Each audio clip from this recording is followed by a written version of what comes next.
আজকে আপনাদের নিয়ে এসেছি কর্ণী মাতা মন্দির, যেটা রাজস্থানে অবস্থিত।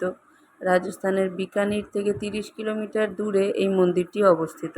এটি ভারতের একমাত্র ইঁদুরের মন্দির, যেখানে ইঁদুরকে ঈশ্বররূপে পুজো করা হয়। আর কর্ণী মাতা মন্দির দুটো আছে, এটা হলো আদি মন্দির, আর আরেকটাও মন্দির আছে যে মন্দিরটা এর থেকে আরও অনেকটা বড়। আর এই কর্ণী মাতা মন্দিরে প্রায় 20,000-এর বেশি ইঁদুর থাকে, বাইরে এবং ভিতরে মিলিয়ে। বাইরে যে ইঁদুররা থাকে তারা কখনো ভিতরে প্রবেশ করে না, আর মন্দিরের ভিতরে যে ইঁদুররা থাকে তারা কিন্তু কখনোই বাইরে যায় না। এই মন্দিরের ইঁদুরদের কাবা বলে ডাকা হয়। আপনি যদি এই মন্দিরে যান পুজো দিতে, আর আপনার হাত থেকে যদি প্রসাদ কাবা গ্রহণ করে, তাহলে রাজস্থানবাসীরা এটাকে খুব শুভ বলে মনে করেন।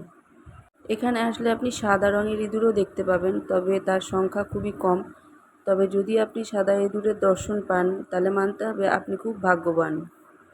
এখানে যেহেতু ইঁদুরকে পুজো করা হয়, তাই জন্য তার গায়ে পা লাগানো এখানে অপরাধ বলে মনে করা হয়। যার জন্য যদি এখানে কোনো ইঁদুরের গায়ে আপনার পায়ের স্পর্শ লাগে, তাহলে কিন্তু 500 টাকা জরিমানা করা হয় এখানে। এখানে আসলে আপনারা মন্দিরের ভিতরে এবং মন্দিরের বাইরে ইঁদুরের সাথে সাথে প্রচুর পায়রাও দেখতে পাবেন, যারা বসে বসে এখানে যেসব প্রসাদ দেওয়া হয়, যেসব খাবার তাদের দেওয়া হয়, সেগুলো তারা খায়। এখানে আসলে আপনারা একসাথে এত ইঁদুর দেখতে পাওয়া সত্ত্বেও এখানে কিন্তু এই মন্দির চত্বরে কোনো রকম বাজে গন্ধ আপনারা পাবেন না। শুধু দেখতে পাবেন এই দিক থেকে ওই দিক ছোটাছুটি করছে ছোট ছোট অনেক ইঁদুর। এই মন্দির প্রাঙ্গণেই রয়েছে একটি রূপোর প্রদীপ, যেটা সারা বছর জ্বলে, কখনোই সেটাকে নেভানো হয় না। অনেক রাজস্থানবাসীর কাছে এই মন্দির তাদের কুলদেবীর মন্দির, কারণ কর্ণী মাতাকে তারা মা দুর্গা রূপে পুজো করে থাকেন। আমরা যেদিন এই মন্দির দর্শন করতে গেছিলাম, তার 1-2 দিন আগেই এই মন্দিরে একটি উৎসব ছিল, যার জন্য মন্দির প্রাঙ্গণ এত সুন্দর করে সাজানো হয়েছে।